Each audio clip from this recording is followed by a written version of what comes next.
Charleston White has once again set the internet ablaze, this time by taking direct aim at three of the biggest names in the rap game, Young Thug, NBA YoungBoy, and Rod Wave, going as far as to body shame Rod Wave, label Young Thug a street rat, and drag NBA YoungBoy by claiming his songs are whack, and that fans only support it because of his jail release. A shocking rant as fans divided and outraged, and one that demands we unpack exactly why Charleston went nuclear and what it means for the culture. That short summary barely scratches the surface. Charleston didn't just toss out a few hot takes. He launched a full-scale verbal assault meant to provoke, inflame, and dominate the conversation. For years, Charleston has built persona as the brutal truth-teller, the man willing to say the stuff everyone else tiptoes around. And this time he aimed his outrage at three wildly different artists with three different fan bases. The result? Total chaos. Let's start with Rod Wave. Charleston's attack wasn't subtle. He openly mocked Rod's physique while dismissing his music as repetitive and lazy, arguing that the emotional, pain-soaked delivery Rod relies on is now an easy look rather than the raw vulnerability that once moved people. That line of attack landed with some people who see the performance as stagnant, but it also triggered a fierce backlash from Rod supporters. For many fans, Rod Wave's music is a lifeline, raw, vulnerable, and honest, and accusing him of being a lazy performer felt like a personal insult to the people who connect deeply with his songs. The body-shaming angle pushed this beyond critique of art and into territory that made people defensive, angry, and protective. Then Charleston turned to Young Thug, and he aimed his coldest rhetoric there. Thugger's public image has always walked the line between street cred and eccentric celebrity. He's been idolized for style, feared for influence, and mythologized as a leader of a movement. Charleston ripped that image apart by calling Thug a rat on the streets, alleging that the man who once preached loyalty and led YSL had, in Charleston's view, folded when the pressure came. Those are devastating accusations in a culture that prizes loyalty above nearly everything else.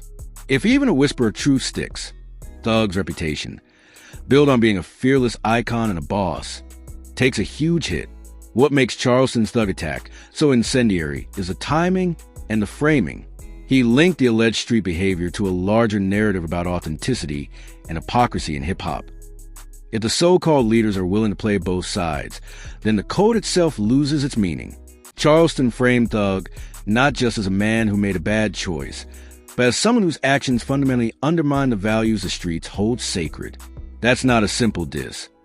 It's an attempt to dismantle an entire legacy. And then there's NBA YoungBoy. Charleston didn't just dislike his music. He declared it whack and claimed YoungBoy's popularity is a byproduct of image, not talent, arguing that his jail release gave him undeserved momentum, while the music itself didn't hold up to real scrutiny.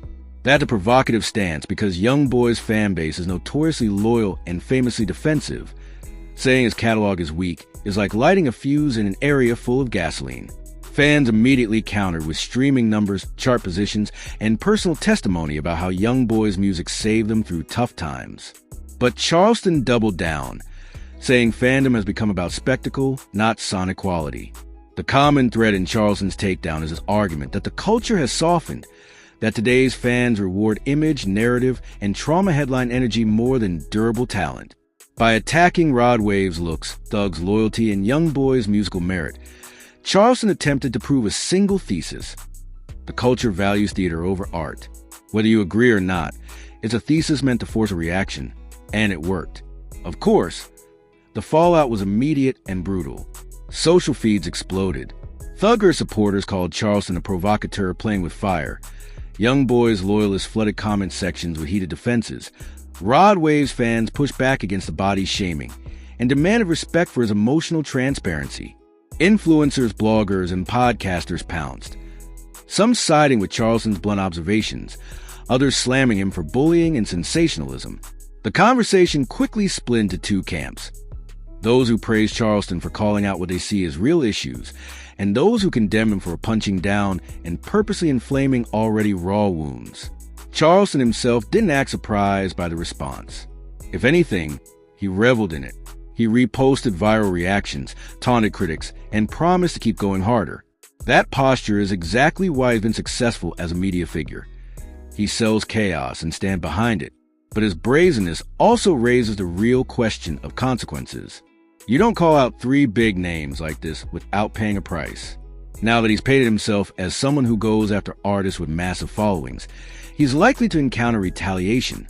From angry trolls to industry beef to possible legal threats over what he says next. Beyond the immediate backlash, Charleston's rant has larger implications for the industry. For one, it brings into focus the tension between art and narrative.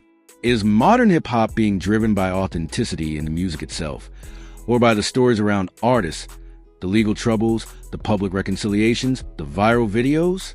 Charleston argues the latter, and his remarks have forced fans and industry insiders to reevaluate what they're consuming and why. Another effect, the rant sparked a fresh wave of debates about fairness and standards. If fans allow a superstar to keep their crown despite questionable behavior, what does that say about accountability in hip-hop? Conversely, if someone like Ghana was harshly criticized for cooperating with prosecutors, while others possibly did the same without the same fallout, that raises uncomfortable questions about selective outrage and celebrity protection. Charlestown's take, whether right or wrong, pushed those questions into public view. And let's not forget the human element. All three artists have real people and real families watching the drama unfold. Rod Wave's fans often speak of how his songs saved them. YoungBoy's fanbase regards like family. Thug's influence reaches deep into Atlanta culture. When Charleston dismantles their images, he isn't just sparking fandom fights. He's touching people's emotional anchors. That's why the reaction is so visceral. This stuff isn't abstract. It's about identity and loyalty, which run deep in hip-hop communities. The industry's response has also been telling. Some peers have stayed quiet, wary of being pulled into the crossfire. Others have publicly criticized Charleston for what they see as self-serving attacks. The divide among artists and tastemakers shows how risky it is to pick a side in these culture wars. Labels and managers, meanwhile, are probably watching closely, calculating reputational risk, and wondering whether these kinds of public spectacles help or hurt the business in the long run. For the artists targeted, the path forward varies. Rod Wave could double down on his emotional authenticity and use the controversy to remind fans why his music resonates. YoungBoy's team could lean into loyalist defense, using fan energy to drown out the CRI.